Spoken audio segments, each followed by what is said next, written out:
ॐ नमः श्रीयतिराजाय विवेकानन्दसूरये सच्चित् सुखस्वरूपाय स्वामिने तापहारिणे। এখন স্বামীজি নীলাম্বর মিত্রের বাগান বাড়িতে আছেন। পাশেই নতুন কেনা যে বেলুড়ের এখন যে জমি দেখি, সেই জমিতে স্বামীজির শিষ্যা, তারপরেতে আরও শিষ্যারা বলতে অলিবুল, মিসেস ম্যাকলাউড আর মার্গারেট নোবেল, মানে আমাদের নিবেদিতা, ওই জমিতে বাস করছেন। ওইখানে ওনারা থাকেন। ম্যাকলাউড তার স্মৃতিচারণায় বলেছেন যে ওই জমিতে যে পুরনো বাড়ি ছিল, সেই বাড়ি ওনারা চুনকাম করে নিয়েছেন ও কিছু পুরানো আসবাবপত্র কিনে বাড়িটা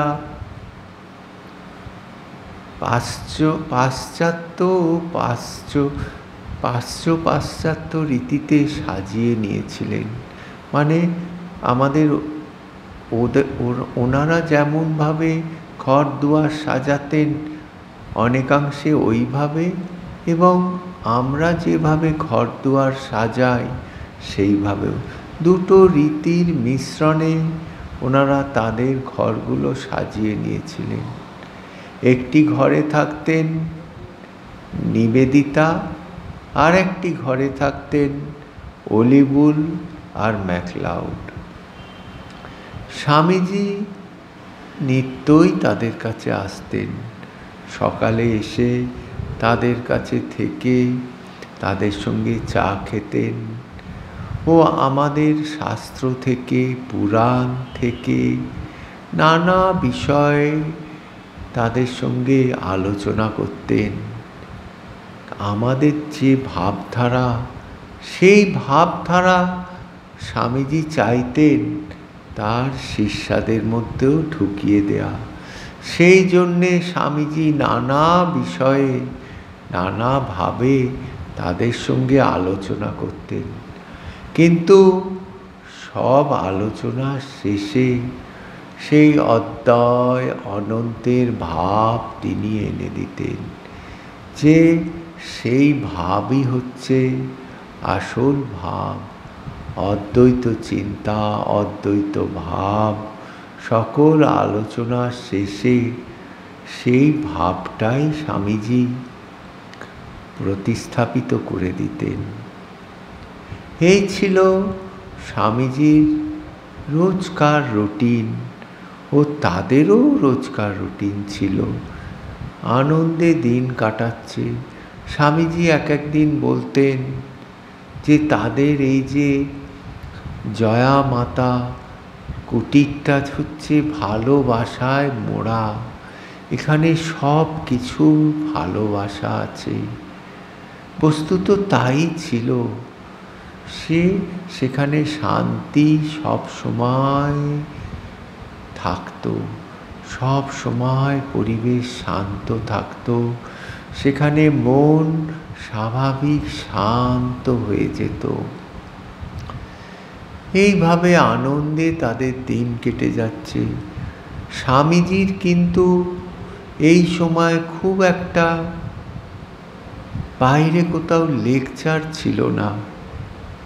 স্বামীজি একবার নিবেদিতা স্টার থিয়েটারে 11ই মার্চ একটা লেকচারের আয়োজন করেছিলেন। সেই লেকচারের বিষয় ছিল ইংল্যান্ডে ভারতীয় আধ্যাত্মিকতার প্রভাব। সেই বিষয় নিবেদিতা ভাষণ দিয়েছিলেন। সেই যে স্টারে যে অনুষ্ঠানটা হয়েছিল, সেই অনুষ্ঠানে কলকাতার বিশিষ্ট লোকেরা সেদিন উপস্থিত ছিলেন। আচার্য জগদীশচন্দ্র বসু, আনন্দ চার্লু, এরকম অনেক লোকেরা উপস্থিত ছিলেন। এবং সেখানে প্রথমে স্বামীজি নিবেদিতার পরিচয় করিয়ে দিচ্ছেন। তিনি মিস মুলারের পরিচয় করিয়ে দিলেন। তারপর নিবেদিতাকে দেখিয়ে বলছেন, ইনি মিস মার্গারেট নোবেল। ইংল্যান্ড আমাদের আর একটা উপহার দিয়েছেন, সেই উপহার হচ্ছেন এই মিস মার্গারেট নোবেল। এইভাবে নিবেদিতা সম্বন্ধে স্বামীজি ছোট্ট করে একটি লেকচার দিয়েছিলেন নিবেদিতা সম্বন্ধে। তারপর স্বামীজি অলিবুলকে কিছু বলতে বলেছিলেন। অলিবুলও সংক্ষিপ্তভাবে কিছু কথা বলেছিলেন ভারতীয় সাহিত্য আমাদের কাছে একটা জ্বলন্ত আদর্শ, আর স্বামী বিবেকানন্দের বাণী আমাদের আমেরিকাবাসীর নিকট একটা দৈনন্দিন চর্চার মধ্যে চলে এসছে। এই রকম তিনি ছোট্ট কথায় কিছু বলেছিলেন। আর মিস মুলারকে কিছু বলতে বলেছিলেন। তিনি প্রথমেই বলেছিলেন, আমার বন্ধু ও স্বদেশবাসীগণ। এই কথাটা বলতে সারা হলে সমস্ত হাততালি পড়তে শুরু করলো। হাততালি থামতে উনি আস্তে আস্তে বলেছিলেন, তিনি আর স্বামীজির শিষ্যরা এই ভারতে পদার্পণ কাল থেকেই ভারতকে নিজের ভূমি বলে ধরে নিয়েছেন। ভারতকে যে আধ্যাত্মিক জগতের একটা আদর্শ স্থান হিসেবে শুধু ধরে নেয়নি, তারা ভারতের জনগণকে আর ভারতকে তারা নিজের স্বদেশবাসী ও স্বদেশ বলে মেনে নিয়েছেন। এই রকম কিছু কথায় সেদিন তিনি তার বক্তব্য পেশ করেছিলেন। তারপর নিবেদিতা তার ভাষণে ইংল্যান্ডে আধ্যাত্মিকতা, ভারতের আধ্যাত্মিকতার ব্যাপারে বলেছিলেন। সব শেষে স্বামীজি সেই স্বামীজির ভাষায়, স্বামীজির ভাব গম্ভীর কণ্ঠে সুন্দরভাবে একটি লেকচার দিয়েছিলেন। কামাখ্যানাথ বাবু এই লেকচারের কথায়, পূর্বে যেমন স্বামীজির লেকচারের বিষয় পূর্বে শ্রোতারা যেমন বলেছিলেন, ঠিক উনিও ওইভাবেই স্বামীজির লেকচারের বিষয় বলেছিলেন। আসলে স্বামীজি যখন কিছু লেকচার দিতেন, স্বামীজি সেই লেকচারের মধ্যে একত্ব হয়ে যেতেন, একাত্মতা ভাবতেন, এক হয়ে যেতেন। সেই জন্যে স্বামীজির লেকচারের মধ্যে অদ্ভুত একটা পরিবেশ গড়ে উঠত। স্বামীজি যেখানেই লেকচার দিয়েছেন, প্রত্যেকে এই এক কথা বলেছেন। স্বামীজি ওইখানে সুন্দরভাবে এই কথা বলেছিলেন। তারপরে 28শে মার্চ শরৎ মহারাজ একটা এমারাল্ড থিয়েটারে একটা লেকচার দিয়েছিলেন। তার বিষয় ছিল আমেরিকায় আমাদের আধ্যাত্মিকতা প্রচার। সেই বিষয় শরৎ মহারাজ, স্বামী শারদানন্দ সুন্দরভাবে বলেছিলেন। স্বামীজিও বলেছিলেন, সেই একই ধরনের লেকচার দিয়েছিলেন এরপরে স্বামীজি একটা লেকচার দিয়েছিলেন বিজ্ঞান সভায়, ছোট একটি বক্তৃতা দিয়েছিলেন। এছাড়া স্বামীজির আর তখন কলকাতায় বেশি লেকচার ছিল না। স্বামীজি নিবেদিতাকে 17ই মার্চ মায়ের কাছে নিয়ে গেছিলেন। কেন? নিবেদিতাকে ঠাকুরের জন্মোৎসবের দিন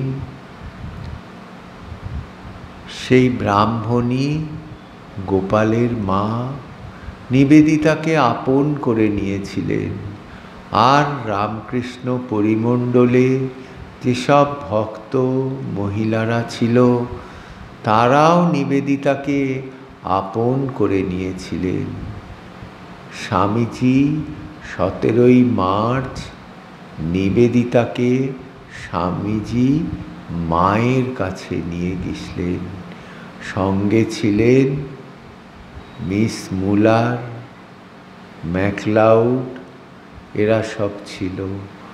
মা তাদের আপন করে নিয়েছিলেন।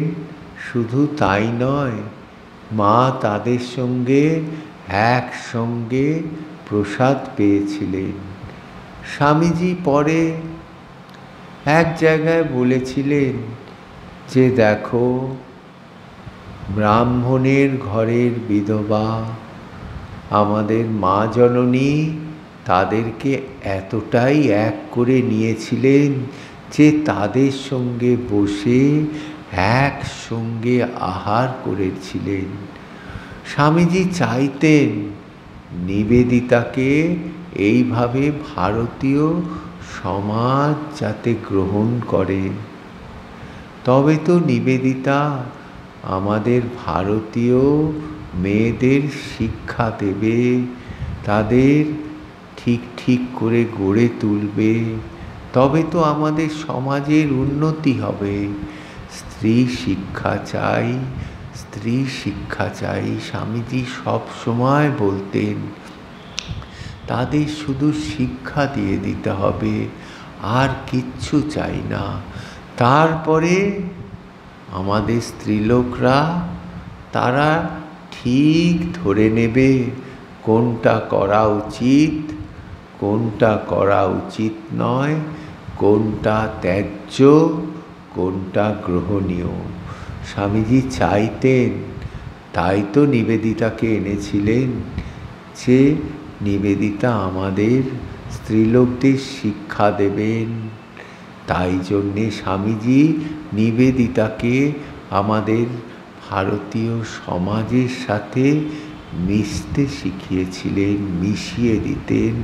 আমাদের সমাজ সম্বন্ধে নিবেদিতাকে সমস্ত বিষয়ে তিনি জানিয়ে দিতেন যে এই আমাদের সমাজ, এইভাবে আমাদের চলাফেরা করে, এইভাবে আমরা দৈনন্দিন জীবন যাপন করি। সেই সমস্ত কিছু নিবেদিতাকে স্বামীজি জ্ঞান দিয়েছিলেন আমাদের সমাজ সম্বন্ধে। কেন? নিবেদিতা যে দেশে ছিলেন সেই দেশের সমাজ আর আমাদের দেশের সমাজ সম্পূর্ণ আলাদা, 180 ডিগ্রি তফাৎ। সেই স্বামীজি সেই নিবেদিতাকে এই জন্যে ভারতীয় সমাজ সম্বন্ধে, ভারতীয় সংস্কৃতি সম্বন্ধে নিবেদিতাকে সমস্ত কিছু জানিয়ে দিতেন। আর যাতে ভারতীয়রা নিবেদিতাকে নিজের লোক বলে মেনে নেয়, ওই জন্যে নিবেদিতাকে আমাদের সমাজে মিশতে দিতেন, সব জায়গায় নিয়ে যেতেন, সব কিছু করতেন, শুধু একটা কারণে, যে আমাদের দেশের স্ত্রী লোকদের শিক্ষা চাই। সেই জন্যেই স্বামীজি সুদূর ইংল্যান্ড থেকে নিবেদিতাকে এনেছিলেন। তারপর 25শে মার্চ নিবেদিতার জীবনের একটি বিশেষ দিন। স্বামীজি এলেন তাদের বাড়িতে, নিবেদিতাকে নিয়ে গেলেন বেলুড় মঠের ঠাকুর ঘরে। সেখানে গিয়ে নিবেদিতাকে শিব পূজা শেখালেন। শিখিয়ে তাকে ব্রহ্মচর্যে দীক্ষিত করলেন। নাম রাখলেন নিবেদিতা, যিনি ভারতকে তার সব কিছু নিবেদন করে দিয়েছেন, নিজের জন্যে কিচ্ছু রাখেননি। স্বামীজি তার নাম রেখেছিলেন নিবেদিতা। তারপর ব্রহ্মচর্য অনুষ্ঠানের পর স্বামীজি নিবেদিতাকে বুদ্ধের পায়ে অঞ্জলি দেয়ালেন আর বললেন, যিনি এই জগতে এসেছিলেন পরের জন্যে, বোধি লাভের আগে 500 জীবন 500 বার জন্মগ্রহণ করেছিলেন শুধু পরের জন্যে, আর তার সমস্ত জীবন ছিল পরের জন্যে। তিনি বলেছিলেন নিবেদিতাকে যে তারও জীবন সেই বুদ্ধের চরণে নিবেদন করে দিয়েছিলেন, আর বলেছিলেন সেই বুদ্ধের জীবনের অনুসরণই হোক তোমার জীবনের অভিযাত্রা। তাকে এত বড় কথা বলেছিলেন। আর স্বামীজি বলতেন, বুদ্ধের মতো হৃদয় চাই, বুদ্ধের মতো হৃদয় চাই। যে বুদ্ধ একবার একটা হাঁসকে তার ভাই তীরবিদ্ধ করেছিল, তার জন্যে তিনি কাতর হয়ে গেছিলেন। তার ভাইকে বলেছিলেন, আমাকে তুমি নিধন করতে পারতে, তুমি একে কেন করলে? এই ছিল বুদ্ধের হৃদয়, শুধু মানুষের জন্যে না, প্রত্যেকের জন্যে তার হৃদয় ব্যথিত হতো। এই জন্যে নিবেদিতাকে বুদ্ধের মতো তার জীবন পরিচালনা করতে বলেছিলেন। এরপর স্বামীজি নিবেদিতার ব্রহ্মচর্য হয়ে যাবার পর ঠাকুর ঘর থেকে নেমে আসে, জটা হাড়ের কুণ্ডল, গায়ে ভস্ম লেপন করে ভারতীয় সঙ্গীত যন্ত্রের সঙ্গে অনেক গান গেয়েছিলেন। আর এইভাবে এর আগে কখনো বিধর্মী মহিলাকে কেউ ভারতীয় রীতিনীতি মেনে এইভাবে ব্রহ্মচর্যে দীক্ষিত করেনি। স্বামীজি দেখিয়ে দিলেন, সব কিছু দেখিয়ে দিলেন যে হয়।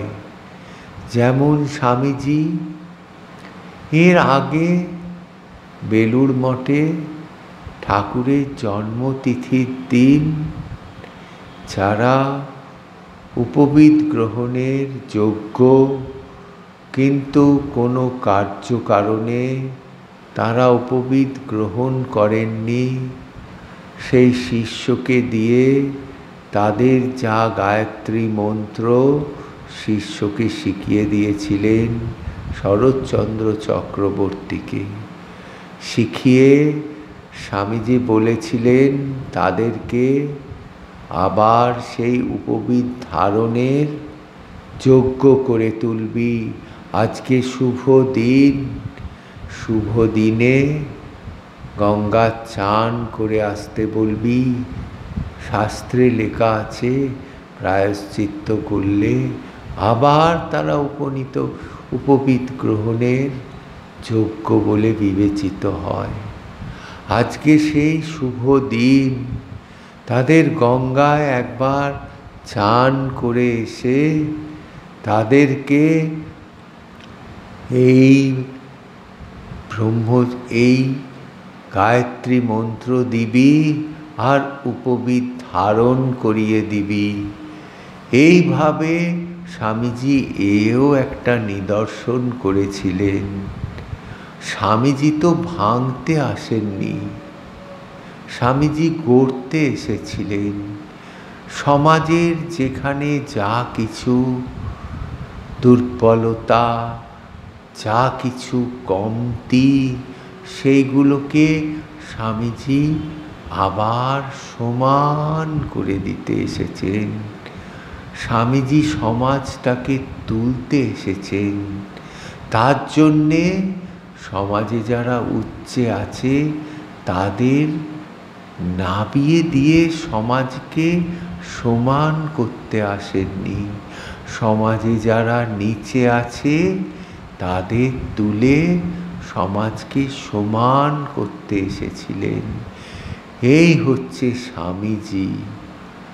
সমস্ত কিছু নতুন আলোকে এই জগৎটাকে উপস্থাপিত করে দিয়ে গেছেন আমাদের কাছে, যে দেখ আমি করে দিয়ে গেলাম, তোরা শুধু এইটাকে অনুসরণ করে যাবি, তাহলেই হবে, আর কিচ্ছু করতে হবে না।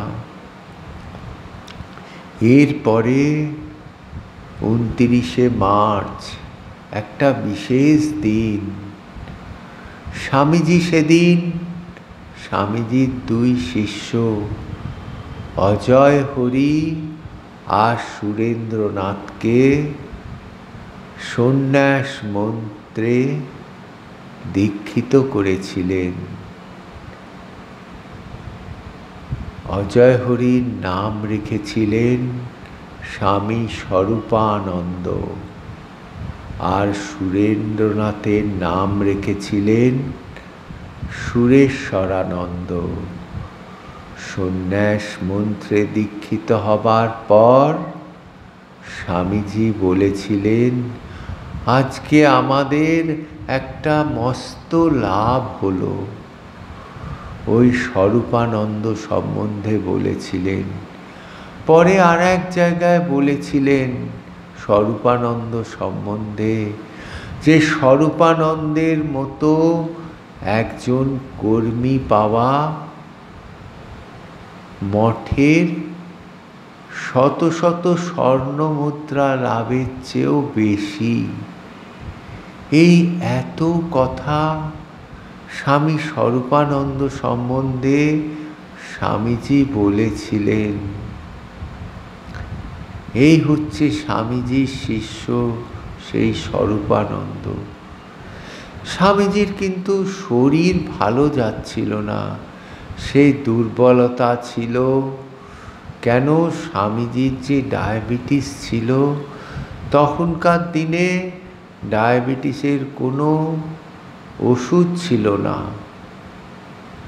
ওই পথ্য একরকম ওষুধের কাজ করত, আর স্থান পরিবর্তন একরকম কাজ করত। প্রকৃতপক্ষে যে ওষুধ এখনকার আবিষ্কার হয়েছে, সেই রকম কোনো ওষুধ ছিল না। সেই জন্যে অকালে কত প্রাণ চলে গেছে। ঠাকুরের কত শিষ্য, স্বামীজির কত গুরু ভাইরা চলে গেছেন এই ডায়াবেটিস রোগে। স্বামীজির শরীর একদমই ভালো যাচ্ছিল না। ডাক্তাররা বলেছিলেন যে স্বামীজিকে আবার বায়ু পরিবর্তন করতে। স্বামীজিকে দার্জিলিং যাওয়ার কথা তারা বলেছিলেন। স্বামীজি আবার 30 তারিখ মার্চে দার্জিলিং চলে গেলেন। সঙ্গে গেছিলেন অখণ্ডানন্দ স্বামী, গঙ্গাধর মহারাজ স্বামীজির গুরু ভাই, আর গেছিলেন অলিবুল। স্বামীজি ছিলেন এস.এন. ব্যানার্জির বাড়িতে, আর গঙ্গাধর মহারাজ আর স্বামীজির শিষ্যা ছিলেন বর্ধমান মহারাজার যে গেস্ট হাউস ছিল রোজ ব্যাংক, সেই বাড়িতে। স্বামীজির বাড়ি আর গঙ্গাধর মহারাজ যেখানে রোজ ব্যাংকে থাকতেন সেটা 1-1.5 মাইলের মতো দূরত্ব। স্বামীজি রোজ সকালে তাদের ওখানে চা খেতে আসতেন, আর ওনারাও ওখানে যেতেন, গিয়ে রোজ দুপুরের ভোজন করে আসতেন। এইভাবে দার্জিলিংয়ে স্বামীজি ছিলেন। শরীর একটু ভালোর দিকেই যাচ্ছিল, কিন্তু স্বামীজি বরফ দেখার জন্যে সান্দাকফু গেছিলেন। সান্দাকফু যাবার জন্যে স্বামীজির শরীরে ঠান্ডা লেগে গেছিল, সর্দি জমে গেছিল। সেই জন্যে স্বামীজি জ্বর ইত্যাদি রোগে কাবু হয়ে গেছিলেন। ডাক্তার দেখিয়েছিলেন, কিন্তু রোগ ভালো হচ্ছিল না। আর দার্জিলিংয়ে থাকার সময় স্বামীজি আর একটা কথা শুনলেন, কলকাতায় প্লেগের আবির্ভাব হয়েছে। গঙ্গাধর মহারাজ বলছেন, যেদিন স্বামীজি শুনলেন কলকাতায় প্লেগের আবির্ভাব হয়েছে, সারা দিন স্বামীজি কারো সঙ্গে কথা বলেননি, সারা দিন কিছু অন্ন গ্রহণ করেননি, চুপচাপ মৌন অবস্থায় বসেছিলেন। পরে স্বামীজি বললেন, আমার জন্মভূমি আজ প্লেগে আক্রান্ত, আমি এখানে বসে থাকব সেটা কখনোই হতে পারে না। আমি আত্মোৎসর্গ করব, আমি কলকাতায় যাব, কলকাতায় গিয়ে তাদেরকে সেবা শুশ্রূষা করব। স্বামীজি চলে এলেন 3 তারিখ মেতে কলকাতায়। এসে দেখলেন প্লেগের আবির্ভাব যত না হয়েছে, তার চেয়ে লোকের মনে ভয়টা বেশি হয়ে গেছে। লোক শহর থেকে ছেড়ে চলে যাচ্ছে, আর সরকার তাদের যাওয়া আটকে দিচ্ছে। এই দুটো কারণের জন্যে একটা বিশৃঙ্খলা সৃষ্টি হয়েছে।